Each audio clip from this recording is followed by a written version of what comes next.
ओम नमः शिवाय। जय बजरंग बली हनुमान। तो पिछले दोनों वीडियो में आप लोगों ने खमेसर पंडित जी और उनके साथियों को एक यति यति यानी हिम मानव मानव का पीछा करते हुए हिमालय में भटकने और उनके ब्रह्म राक्षस से मिलने, जो एक अपने गुरु के ही श्राप के कारण, पंडित जी थे लेकिन श्राप के कारण कुछ गलत कर्म किए और उनके गुरु जी गुस्से में उनको श्राप दे दिए और वो ब्रह्म राक्षस हो गए थे। उनसे मिलने का वृत्तांत सुना। अब आइए उस रहस्यमय, अलौकिक, अद्भुत उस हिमालयी गुफा के बारे में जान लिया जाए कि क्या रहस्य था उस हिमालय की गुफा का। तो अब बाबा गोपालपुरिया, ये तीसरी कड़ी है किसकी? ब्रह्म पिचास, अलौकिक और रहस्यमय गुफा तथा हिमालयी संत का यह तीसरा भाग है। दो भाग पहले ही मैं इसके दो पहले वाले वीडियो में डाल चुका हूँ। तब आइए ये तीसरा भाग सुन लिया जाए। तो वो जो गुफा का वर्णन कैसे, देखिए, अनोखी, अद्भुत, अलौकिक और स्वर्गिक गुफा। जब वो लोग खमेसर पंडित जी अपने साथियों के साथ अंदर गए ना, तो वो गुफा ऐसी ही थी। अनोखी, अद्भुत, अलौकिक, स्वर्गिक गुफा थी वो, जिसका वर्णन हो ही नहीं सकता। गुफा में वो लोग ज्यों-ज्यों अंदर बढ़ते गए, उन लोगों की थकान जो थी, डर, भय, जो कुछ भी था ना, सब धीरे धीरे छू मंतर होते गया। एक ऐसा आनंद जिसे शायद आनंद की पराकाष्ठा कहा जा सकता है, परमानंद, उसकी प्राप्ति उन लोगों को होने लगी। उन्हें लगने लगा कि उनका मनुष्य जन्म जो है ना, मनुष्य का जन्म है, वो आज जाके सफल हो गया है। उन लोगों को इस बात पर गर्व हो रहा था कि वास्तव में वे लोग बहुत अच्छे इंसान हैं, तभी तो इस गुफा के अंदर वो लोग पहुंच पाए हैं और गुफा ने सहर्ष उनको मार्ग दिया है। अब देखिए, जो लोग अभी तक पूरे परेशान थे, मतलब कि बचेंगे कि नहीं, उस बारे में जिन लोगों के दिमाग में बातें चल रही थी, अब वही समय बदलते देर नहीं लगता, अब वही लोग एकदम स्वर्गिक आनंद का अनुभव कर रहे हैं। अब देखिए, गुफा में कुछ अंदर जाने पर अचानक इन लोगों को रुकना पड़ा, क्योंकि सामने से इन्हें जंगली हिंसक पशु आते हुए दिखाई दे रहे थे। तो कभी कभी ना उफनती हुई नदी, ऐसा लगता था कि इन लोगों को बहा ले जाएगी। तो कभी कभी प्रज्वलित अग्नि इनके तरफ आगे बढ़ती हुई दिख रही थी, जो इन लोगों को लग रहा था कि कहीं जल न जाए। लेकिन पता नहीं क्यों इन लोगों का भय वो पूरा मतलब चला ही गया था, और वो सब भी चीज़ें देख के डरने के बजाय इन लोगों को प्रसन्नता का अनुभव हो रहा था, प्रसन्नता अनुभव कर रहे थे। यह सब माया जैसा ही लग रहा था, क्योंकि न वे हिंसक पशु इन्हें नुकसान पहुंचा रहे थे, और ना ही वह नदी इन्हें भिगो रही थी, न अग्नि इन्हें जला रही थी। देखिए दिव्य गुफा। इस दल ने अब ये लोग फिर हिम्मत दिखाए और आगे बढ़ना जारी रखे, क्योंकि वो ब्रह्म प्रेत ने इनको कहा था कि अंदर पहुंच गए तो समझो आप लोग धन्य हो गए, और आप लोगों के सारे परेशानियां, सारा जो टेंशन है सब दूर हो जाएगा। तो ये लोग एकदम निडर हो गए थे। जब ये लोग और आगे बढ़ना शुरू किए, तो कुछ दूर और आगे जाने पर इन लोगों को एक महात्मा दिखे। वो महात्मा का जो शरीर था ना, पूरा दिव्य था। उनके पूरे शरीर से आभा निकल रही थी, ऐसे प्रकाश तेज निकल रहा था, और मस्तक भी उनका सूर्य के जैसा चमक रहा था। ललाट एकदम सूर्य के जैसा चमक रहा था। उनके चेहरे पर एक अतुल्य रहस्यमय मुस्कान, दिव्य मुस्कान हम बोल सकते हैं, वो टहल रही थी। और वो जो महात्मा थे ना, वो दिव्य महात्मा, वो उस समय ना धीरे धीरे चहल कदमी कर रहे थे। उनको देखते ही सभी लोग उनके मैंने थोड़ा पास पहुंच के सहम गए, और हाथ जोड़कर जहाँ थे वहीं खड़े होकर एकदम नतमस्तक हो गए। महात्मा जी इन लोगों को देखकर बहुत कुछ बोले नहीं, हल्के से मुस्कुराए और फिर सभी को अंदर आने के लिए कहा और उसके बाद बिना कुछ बोले गुफा में एक तरफ इशारा किए, बैठ जाओ, ऐसे करके बोले।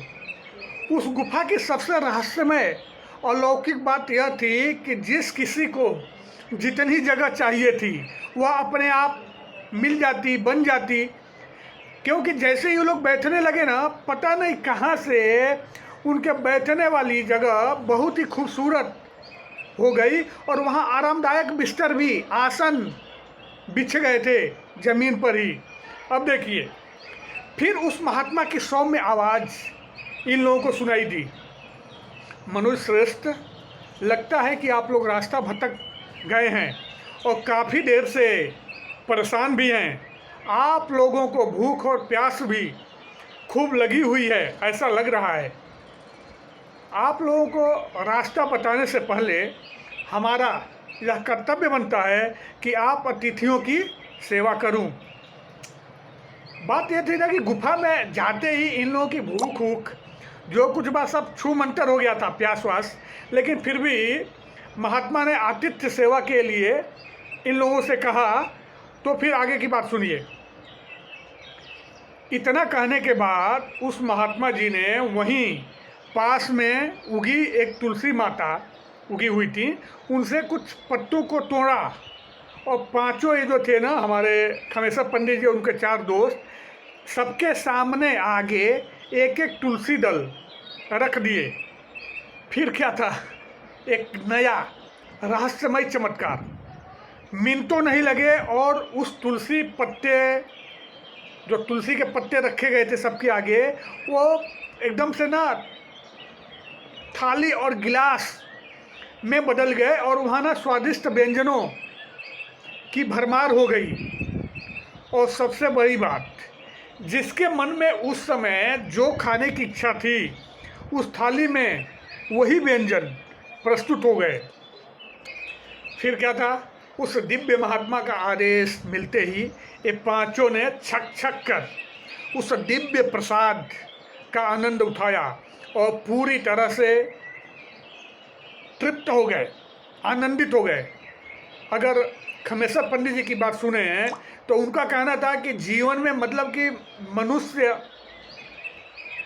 वैसा भोजन बना ही नहीं सकता है। वो बोल रहे थे एकदम अमृत जैसा लग रहा था। और सबसे बड़ी बात थी ना कि सबके थाली में अलग अलग प्रकार के व्यंजन आ गए थे, जिसको जो खाने की इच्छा हुई वो उसकी थाली में आ गए थे। भोजन करने के बाद महात्मा जी ने कहा कि इस गुफा में बहुत सारे महात्मा समाधि पूजा पाठ में लीन हैं। आप लोग अब इस गुफा में इससे आगे नहीं जा सकते। मैं तो इन दिव्य गुरुओं का एक छोटा सा सेवक मात्र हूँ, जो इन सबकी सेवा में लगा रहता हूँ। फिर उस दिव्य महात्मा ने यह भी बताया कि वे काशी माने बनारस के पास के रहने वाले हैं और बचपन में ही संसार त्याग कर हिमालय की गोद में आ गए थे और काफ़ी भटकने के बाद, पूजा पाठ अनुष्ठान करने के बाद एक दिन उनको एक महात्मा जी मिल गए थे, जो उन्हें अपने साथ इस गुफा में लेकर आए थे। और तब से वो वही हैं और महात्माओं की सेवा में लगे हुए हैं। उन्होंने आगे बताया कि उन्हें इस गुफा में आए लगभग 800-900 साल से अधिक ही हो चुके हैं। फिर उन्होंने कहा कि अब आप लोगों को यहाँ से फौरन निकल जाना चाहिए।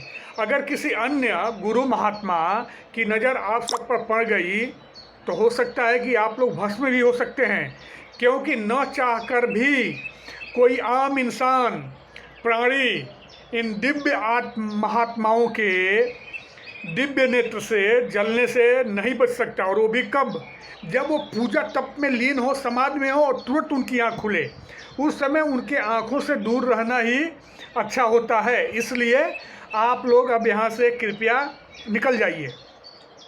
इसके बाद क्या हुआ कि ये लोग कुछ और पूछें, कुछ और बोलें, अपनी कुछ और जिज्ञासा को शांत करने की कोशिश करें, इससे पहले ही उस महात्मा ने कहा कि आप लोग अपनी आंखें बंद करें और वो पंडित जी बता रहे थे ना कि ऐसा हो रहा था ना कि जब वो महात्मा जी, दिव्य महात्मा जी बोल रहे थे ना, तो ये लोग ना मंत्रमुग्ध होकर ऐसा लग रहा था कि उनकी बात माननी ही माननी है, बिना कुछ पूछे वो जैसा बोल रहे थे वैसा लोग कर रहे थे।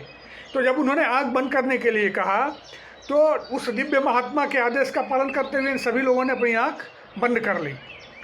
फिर उस महात्मा की आवाज़ आई, अब आप लोग अपनी आँखें खोलें, देखिए प्रभु की लीला।